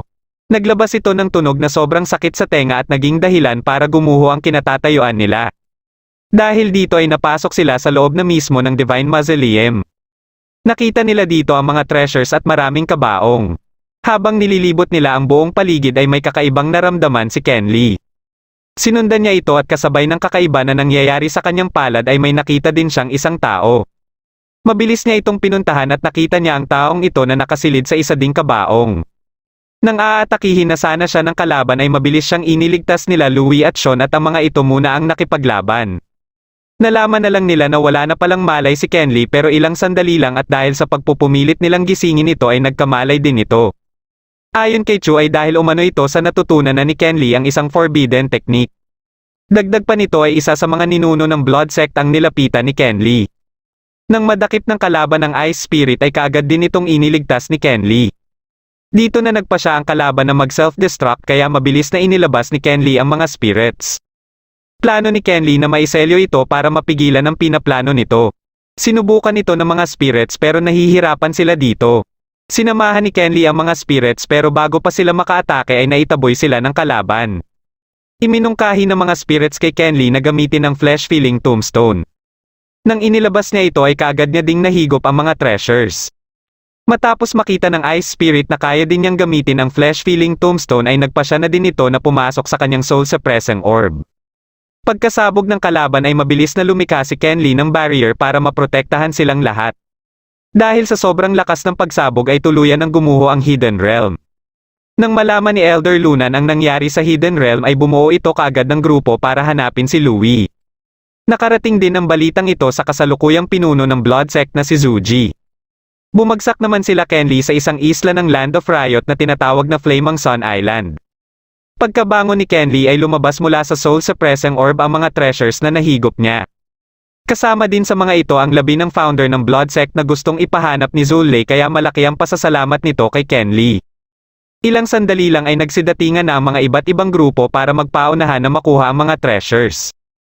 Hindi naman nila akalain na andito na din si Puwei na kaagad inatake ang mga nasa unahan. Ilang araw ang nakakaraan matapos ang pagpasok nila Kenli sa Hidden Realm ay binalikan ni Limo ang Chilan Continent. Nagtaka siya na wala siyang nakita ni isang tao sa Armament Sect. Nang mapunta siya sa 12 Pillars ay nagpakita sa kanya dito ang tatlong Heavenly Sword ng Heavenly Sword Mountain na sila Enzo, Yanbay at Elder Lunan. Dahil matagal na umano siyang hindi umuuwi ay gusto ng mga ito na ibalik siya sa Heavenly Sword Mountain. Dahil ayaw niyang sumama sa mga ito ay napilitan na ang mga ito na atakihin siya. Alam niya na hindi siya kayang talunin ng tatlong Heavenly Sword lang ngunit hindi niya akalain na kasama pala ng mga ito ang chief ng Black Voodoo Cult na si Jongo kaya napuruhan siya ng atake nito. Hindi siya makapaniwala na nakipag-alyansa na pala ang Heavenly Sword Mountain sa Black Voodoo Cult. Katapos ay itinuturing din siya na traidor umano sa Heavenly Sword Mountain. Sinubukan niyang makipaglaban ngunit dahil sa cursed worm mula sa ginawang atake ni Jongo ay hindi niya nagamit ang buo niyang kapangyarihan kaya natalo siya. Dinala siya sa isang lugar at dito siya ikinulong para paminin sa kinaroroonan ni Yushi. Hindi niya akalain na nandito din pala ang Great Elder ng Council of Elders. Ito ang nagbigay ng balita sa kanya tungkol sa pagbabalik nila Kenli mula sa Divine Mausoleum at alam nilang babalik din ito ng Chilan Continent dala-dala ang kailangan nila. Kaya ang kailangan lang nila ngayon ay ang mahanap si Yushi. Napagpasyahan nito na ipadala si Jongo sa Chilan para hanapin si Yushi. Katapos ay may pinapasok din ito na makakatulong umano kay Jongo at ito pala ay si Kaito. Sa pagpapatuloy ng ginagawang pag-atake ni Puwei sa iba ay biglang dumating dito si Zuji. Nang makita nito ang labi ng kanilang ninuno ay nagulat ito at mabilis na kumilos para puntahan ang labi. Dito na nakipaglaban sila Kenli pero kahit anong panangga ang gamitin nila ay nasisira lang ito ni Zuji. Hanggang sa bigla na lang ding lumabas si Zulay para subukan na kalabanin ito na dati din pala niyang karibal sa posisyon bilang Sect Master. Ginamit niya ang kanyang Blood Dragon ngunit dahil kalahati lang ng kanyang kapangyarihan ang nagagamit niya ay madali lang siyang natalo nito. Pagkabalik niya sa Soul Suppressing Orb ay dito na nalaman ni Zuji kung bakit sobrang hina niya matapos nitong hawakan si Kenli. Balak sana nito na iligpit na si Kenli para mailigpit niya na din umano ng tuluyan si Zulay. Ngunit matapos niyang marinig ang pangalan ni Kenli ay hindi niya na itinuloy ang plano niya at isa pa ay dahil nagtataglay na din si Kenli ng teknik ng Blood Sect kaya para sa kanya ay miyembro na din nila ito. Nang nilapitan niya ang kanilang unang Sect Master ay may ginawa siya para mapasok ang Soul Realm nito. Hindi siya makapaniwala nang makita ang 8 level ng spiritual altar na nakompleto ng unang Sect Master nila dahil sa buong buhay niya ay hanggang 3 level lang ang kinaya niya. Dahil dito ay bigo siya sa binabalak niyang pagsamahin ang kanilang spiritual altar. Hindi niya namalaya na galit na pala si Kenli dahilan para mapalabas nito ang Sacred Corpse. Kaagad nitong inatake ang ibang grupo na sumusubok na kunin ang mga treasures. Sinugod ni Kenli si Zuji kaya mabilis itong umalis dito. Sinundo naman si Louie ng 2 Heavenly Sword na sila Yandong at Xian. Pagkalapit dito ni Kenli ay dito niya na nalaman ang sitwasyon ni Limo. Isa din pala sa rason bakit pinagbibintangan itong traidor ng Land of Riot ay dahil sa pasekreto umano nitong sinusuportahan ang angkan nila Kenli. Nabanggit din ni Yandong ang nangyari sa Armament Sect at bago sila umalis dito ay nabanggit din ito ang pangalan ni Yushi na kasalukuyan na ding tinutuligsa. Dito na nawalan ng malay si Kenli kaya dinala muna nila ito sa isang kubo sa itaas. Naatasan muna ni Tin si Gaoyu para magbantay dito dahil pupuntahan niya din sila Jin at Chu. Ngunit pagkalabas mismo ni Tin ay biglang inatake ni Kenli si Gaoyu kaya nawalan ito ng malay. Habang kinukuha ni Sean ang ibang mga treasures ay nakita siya ni Tanya. Sa pagpupumilit ni Tanya na malaman ang rason ni Sean bakit niya kinukuha ang mga ito ay dito na sinabi ni Sean na balak niya itong gamitin para ipagpalit sa buhay ng isang tao. Pagkabalik ni Tin sa kubo ay nagulat na lang siya na si Gaoyu na ang nakahiga at wala na dito si Kenli. Matapos niyang makita ang iniwang sulat ni Kenli ay kaagad siyang lumabas para hanapin ito. Kasalukuyan pala itong nasa kinaroroonan ng labi ng unang sect master nila Zulei. Lumabas mula dito si Zulei at hindi din ito nagtagumpay dahil katulad kay Zuji ay hanggang 3 levels lang din ang naabot niya kaya halos imposible na isama ang spiritual altar nila dito. Natanong ito ni Kenli kung ilang araw abutin para magawa niya ito at ayon naman kay Zulei ay posibleng abutin siya ng ilang buwan o mas malala pa ay taon kaya matatagalan siya sa islang ito. Nalaman din ni Kenli ang tungkol sa Sacred Corpse na isa palang tagapagsilbi ng mga Diyos at may hinala si Zulei na kaya napapasunod niya ito ay dahil sa dugo na nananalaytay sa kanya. Sa kagustuhan din niya na malaman ang tungkol sa kanilang angkan ay nabanggit na din ni Zulei kung gaano kalakas ang kanyang mga ninuno. Dagdag pa nito na sa sobrang lakas ng mga ito ay kinakakatakutan sila dito sa Land of Riot. Dito na din sinabi ni Zulei na pwede na umano siyang umalis dahil sapat na ang Sacred Corpse para protektahan ang isla kaya nagtaka siya na alam pala nito ang kanyang binabalak. Gusto niya na iwan dito sila Tanya dahil alam niyang delikado ang pupuntahan niya at ayaw niya na madamay pa ang mga ito. Kinaumagahan ay nilapitan nila Tanya si Zulei at dito na nila nalaman na pabalik na si Kenli sa Chilon. Kahit alam na nila nakapahamakan lang ang mapapala nila kung sundan nila si Kenli ay nagpasya pa din sila na sundan ito. Nalaman din kaagad ng mga kalaban na umalis na ng Flaming Sun Island si Kenli at patungo na ito sa Chilon. Iminungkahi ng isa sa mga ito na dakpin na din si Kenli para direkta na itong tanungin tungkol sa bagay na kailangan nila ngunit tinutulan ito ng isa dahil tinataglay na umano nito ang flesh-filling tombstone. Naatasan naman ng Great Elder si Enzo na asikasuhin na ang mga kasamahan ni Kenli na naiwan sa Flaming Sun Island at pinaumpisahan na din nito kay Jongo ang paghahanap kay Yushi sa Chilon. Habang nasa daan sila Enzo at Jongo ay nakasalubong nila sila Yandong at Sian. Matapos nilang batiin si Enzo ay inatake nila si Jongo sa pag-aakalang kalaban pa nila ito. Pero bago pa man maging seryoso ang labanan ay pinigilan na sila ni Enzo at umalis na para asikasuhin ang kanilang misyon. Kaya makalipas lang ang ilang minuto ay natunton na nila ang kinaroroonan nila Tanya. Dahil sa tingin ni Yandong ay kaya niya na ang mga ito ay nagboluntaryo siya na siya na lang mag-isa ang aatake. Pagkababa niya ay sinalubong siya ni Tin kaya nagamitan siya ng ilusyon nito. Ngunit hindi akalain nila Tin na napuruhan na din pala nito si Jin ng espada nito. Pero ilang sandali lang ay nagawa pa ni Jin na makaatake dahil ginamit pala ni Gaoyu ang demonic energy nito kay Jin. Nalaman kaagad ni Yandong na kapangyarihan ng Demon God ang tinataglay ni Gaoyu. Pagkalapit ni Gaoyu dito ay sinira naman nito ang bangka na sinasakyan nila. Dito na nagumpisang umatake si Gaoyu at nang tutulong na sana si Tanya ay madali lang siyang natalo ni Yandong. Dahil 3 sa Heavenly Sword ang ipinadala sa kanila ay alam nilang walang balak ang mga ito na buhayin sila. Kaya minabuti ni Jin na patakasin sila Tin at Tanya habang nilalabanan umano nila ni Gaoyu si Yandong. At siguradong kailangan din ng tulong ni Kenli kaya kailangan na nilang masundan ito. Kaagad na umalis dito sila Tanya at estratehiya din pala nila ito para mailayo ang isa sa Heavenly Sword dahil alam nilang susunod ang isa sa kanila. Kaya nang makaharap na nila si Sian ay inatake ito kaagad ni Tin. Nagawa nito na mahawakan si Tin dahil hindi umano uubra ang illusory form nito. Pero ayon naman kay Tin ay si Tanya ang ginamitan niya ng ilusyon para magamit nito ang malakas na kapangyarihan nito na nakatago lang. Dahil dito ay nagawa ni Tanya na makulong si Sian sa smelting furnace niya. Ang hindi alam ni Sian ay siya din pala ang nahulog sa ilusyon dahil doon pala sa maliit na sugat na ilagay ni Tin ang kanyang illusory form. Kaya habang hindi pa ito makagalaw ay umalis na din sila kaagad dito. Matapos namang atakihin ni Yandong si Jin ay nagpasya na si Gaoyu na ilabas ang demonic form nito. Hindi din makapaniwala si Enzo na may taga-Chilon continent ang nagtataglay ng kapangyarihan ng Demon God. Kaya bago pa dumating ang oras na maging problema din sa kanila si Gaoyu ay nagpasya siyang iligpit na ito. Bagamat alam niyang hindi nila kaagad maililigpit ang Demon God ay hinayaan na lang muna nila ito sa ngayon at pinahanap niya kay Yandong si Sian para bumalik na sila sa Heavenly Sword Mountain. Nang makarating na si Kenli sa Armament Sect ay bumungad kaagad sa kanya ang sira-sirang mga gusali. Pinuntahan niya ang 12 Pillars at dito niya na nakita ang 2 miyembro ng Black Voodoo Cult. Sinundan niya ang mga ito hanggang sa makarating sila sa kulungan.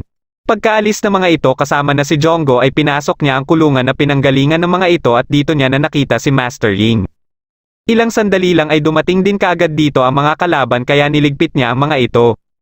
Napagpasyahan niya na ilabas si Master Ying dito habang nakikiusap naman ito sa kanya na isalba ang armament sect.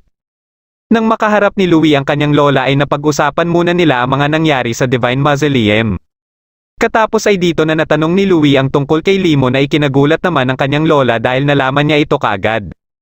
Hindi niya maintindihan kung bakit ginagawa ito ng Heavenly Sword Mountain kay Limo kaya nabanggit na ng kanyang lola na hindi lang Heavenly Sword Mountain ang sangkot dito kundi pati na din ang ibang sekta. Dagdag pa nito na plano din nito na irekomenda siya para maging kapalit sa posisyon ni Limo. Kaya dito na din niya sinabi na kung nangyari lang umano ito bago siya magpunta sa Divine Mausoleum ay posibleng tanggapin niya ang oportunidad ngunit sa ngayon ay wala na siyang pakialam dito dahil may isang tao ang nagpaunawa sa kanya na marami pang bagay ang mas mahalaga. Ngunit ayon naman sa kanyang lola na pwede niyang gamitin ang posisyon na ito kung gusto man niyang matulungan si Limo at ang kanyang mga kaibigan. Nang mapadpad sa dalampasigan sila Gaoyu ay may isang lalaki ang lumapit sa kanila. Hindi ito namukhaan ni Gaoyu dahil nawalan ulit siya ng malay. Pagkagising niya ay naramdaman niya kaagad na nasa Netherrealm na siya. Dumating dito si Maru na siyang nagligtas sa kanila at natandaan niya din ito kaagad ngunit bilang isang kalaban. Nagpaliwanag na lang si Maru na nakontrol lang umano siya ni Keito nung mga oras na iyon. Nang lalabas na siya para hanapin si Jin ay sinabi din ni Maru na inaasikaso na ito ngayon ang kanyang nobya. Si Ru pala ang tinutukoy niyang nobya niya umano na dumating din dito para dalhan si Gaoyu ng gamot. Nagtaka si Gaoyu na nandito sila sa Netherrealm kaya dito na sinabi ni Ru ang pag-atake sa armament sect ng mga grupo na nakipagsabuatan sa Profound Heaven Alliance. Inakala nila na tutulungan sila ng Heavenly Sword Mountain ngunit kasabwat din pala ang mga ito. Nang mabanggit ni Ru na taga Black Voodoo Cult ang umatake sa kanila ay naalala muli ni Gaoyu ang kalagayan ni Kenli. Habang naglalakad na sila Kenli palabas ng armament sect ay nalaman ni Kenli na hinahanap ng mga taga Black Voodoo Cult si Yushi. Kaya dito na din niya tinanong si Master Ying kung saan ito itinago si Yushi. Bigla namang dumating dito sila Jonggo kaya nang malaman ni Kenli na ito ang nagpasimuno sa pag-atake sa armament sect at sa naghahanap kay Yushi ay kaagad niya itong sinugod. Nagpalitan sila ng atake hanggang sa mapunta sila sa 12 Spirit Pillars. Tumulong na din dito ang mga alagad ni Jonggo ngunit mabilis lang silang niligpit ni Kenli. Akala ni Kenli ay hindi nauubra pa sa kanya ang Cursed Worm ngunit ibang level na pala ang Cursed Worm ni Jonggo kumpara kay Yihaw kaya hindi niya namalayan kung kailan siya nalagyan nito ng Cursed Worm. Tinanong naman siya nito kung saan umano makikita ang secret treasure ng kanilang angkan dahil isa din ito sa hinahanap ng mga ito. Sinubukan niya na gamitin ang 12 Spirit Pillars para kontrolin ang poison sa pamamagitan ng pagselyo nito sa kanyang katawan ngunit napigilan siya kaagad ni Jonggo. Dumating dito si Master Ying at para mailigtas si Kenli ay isinakripisyo nito ang kanyang sarili para magamit niya ang Blood Seal. Dahil dito ay matagumpay nitong nailigtas si Kenli at bago pa man ito pumanaw ay nakiusap ito muli kay Kenli na iligtas at protektahan ang ibang residente ng armament sect. Nang babanggitin na sana nito ang kinaroroonan ni Yushi ay binawian na ito ng buhay. Nagpatuloy si Kenli sa paghahanap kay Yushi ngunit nang makarating siya sa kagubatan ay dito na siya bumagsak at nawalan ng malay. Dinala naman nila Maru si Gaoyu sa isang silid at dito niya na nakita si Yushi. Kasalukuyan itong wala sa katinoan dahil sa demonic energy kaya nilapitan ito ni Gaoyu para pakalmahin. Ngunit nakawala lang ito at paulit-ulit na inatake si Gaoyu. Nang mapansin ni Gaoyu na parang humihina ang demonic energy ni Yushi ay naisip niya na baka dahil ito sa kanyang singsing. Kaya pagkasugod niya ay ginamit niya ito para higupin ang demonic energy sa katawan ni Yushi dahilan para bumalik na ito sa katinoan. Habang pinag-uusapan nila ang nangyari kay Yushi at ang ipinakitang kapangyarihan ni Gaoyu ay dumating naman dito ang Horned Demon na nakalaban dati nila Kenli at Yushi na si Mel. Tinawag nitong Demon God si Gaoyu na matagal na umano nilang hinihintay. Bumalik naman si Sean sa Dark Shadow Tower para isakatuparan na ang naging usapan nila ni Yangzu. Bago pala siya magpunta ng Land of Riot ay nagpakita muna siya dito para makiusap kay Yangzu na buhayin muli si Yeong. Ngunit may hinihingi itong kapalit at ito ay ang treasure sa Divine Mausoleum. Kasama ang alalay nito ay dinala siya sa pinagkulungan ng kaluluwa ni Yeong pero bago pa man buksan ni Yangzu ang pinto ay ipinalabas muna sa kanya ang treasure. Tuwang-tuwa naman si Yangzu nang makita ang treasure kaya binuksan na nito ang pinto. Pagkapasok niya ay laking gulat niya nang makita ang soul-devouring beast kasama ang kaluluwa ni Yeong. Dito na din pumasok si Yangzu at sinabihan siya na dahil sa malaking pinsalang natamo ng kaluluwa ni Yeong ay ito na lang ang magiging silbi nito.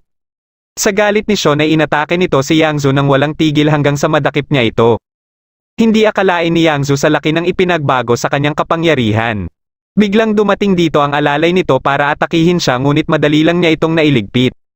Akala ni Yang Zhu ay hindi siya kayang iligpit ni Sean ngunit dito siya nagkakamali dahil ibang-iba na pala ang Sean na kilala niya. Makalipas ang ilang oras matapos ang pagpanaw ni Master Ying ay dumating naman dito si Kaito. Biglang lumabas mula sa katawan ni Master Ying si Jonggo dahil dito lang pala ito nagtago. Kaya dito na din sinabi ni Kaito ang hinala niya kung saan nila pwedeng makita si Yushi. Kung makumpirma niya na ito ay kaagad niya din umano itong ipapaalam kay Jonggo. Nilapitan naman si Kenli ng alagang lobo ni Limo kaya nagising ito. Pagkabangon niya ay may ipinarinig itong mensahe sa kanya mula kay Limo. Ayon sa mensahe ay pinapapunta siya nito sa Herb Mountain. Kasalukuyan pa lang nandito ang ibang mga armament sect disciples kasama si Lanxi at ibang Zumao. Ngunit kaharap din nila ang ibang angkan ng Profound Heaven Alliance na naatasan para iligpit na silang lahat. Para mabigyan ng oras ang iba at si Elder Mahay na makatakas ay lumikha si Lanxi ng barrier para pigilan ang atake ng mga kalaban. Ngunit ilang sandali lang ay inatake na siya gamit ang soul beads kaya nabasag ang kanyang barrier na nagdahilan para maputol din ang isa niyang braso. Sinundan ito ng atake ng kalaban para iligpit na sana siya ngunit biglang dumating dito si Ban kasama sila Yel at Zong. Hindi pala sumapi ang mga ito sa Profound Heaven Alliance dahil tanging si Jin lang ang kinikilala nilang pinuno. At bilin nito na protektahan ng armament sect kaya ito ang kanilang susundin. Habang nasa loob na sila Elder Mahay kasama ang dalawang Zumao ay hindi nila nasundan ang kanilang mga kasamahan.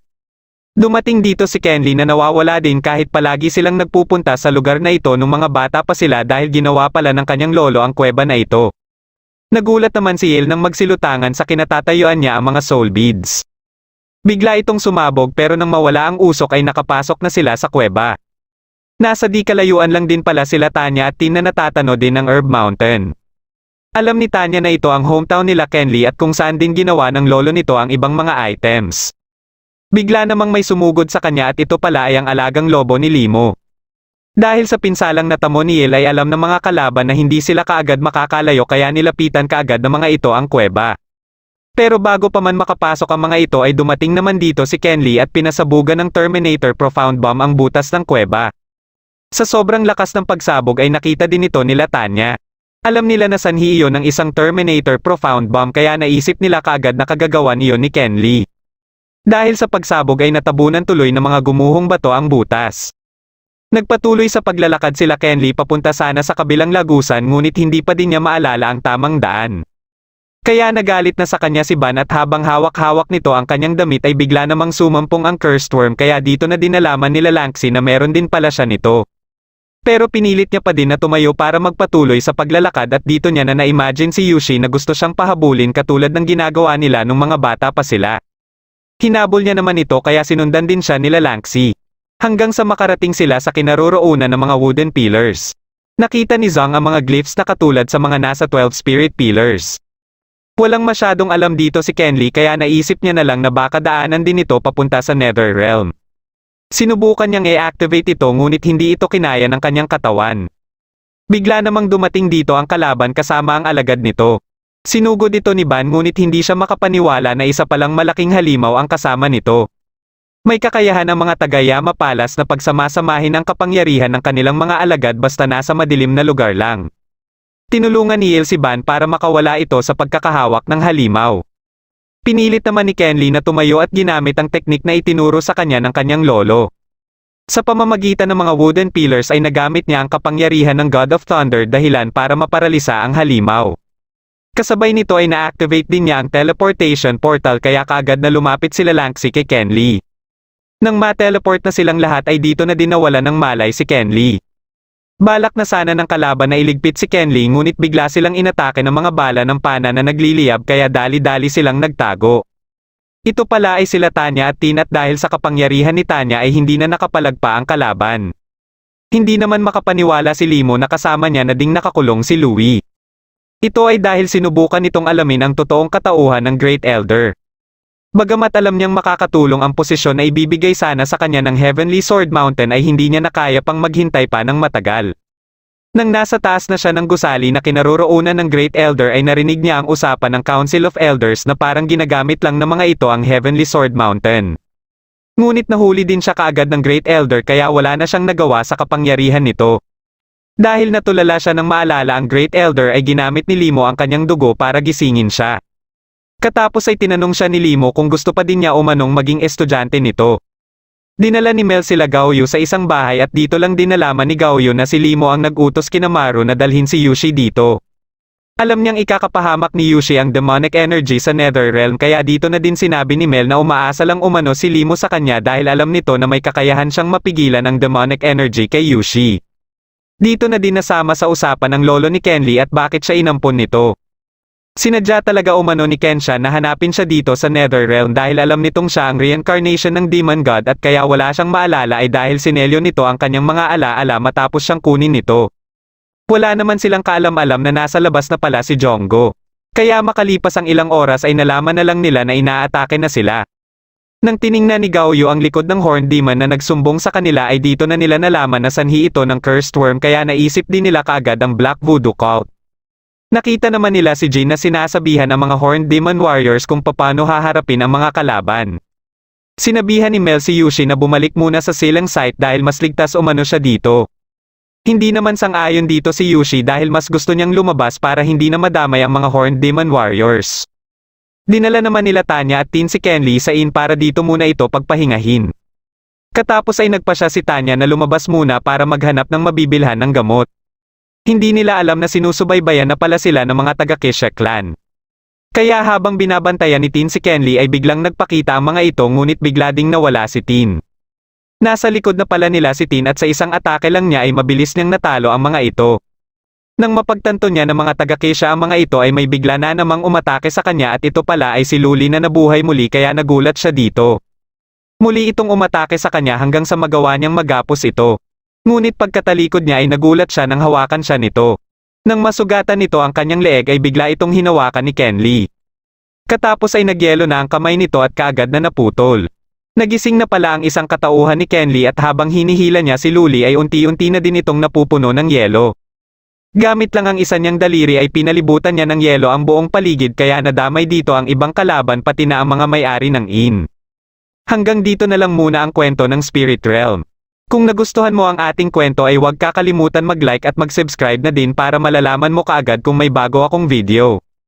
Maraming salamat sa panonood at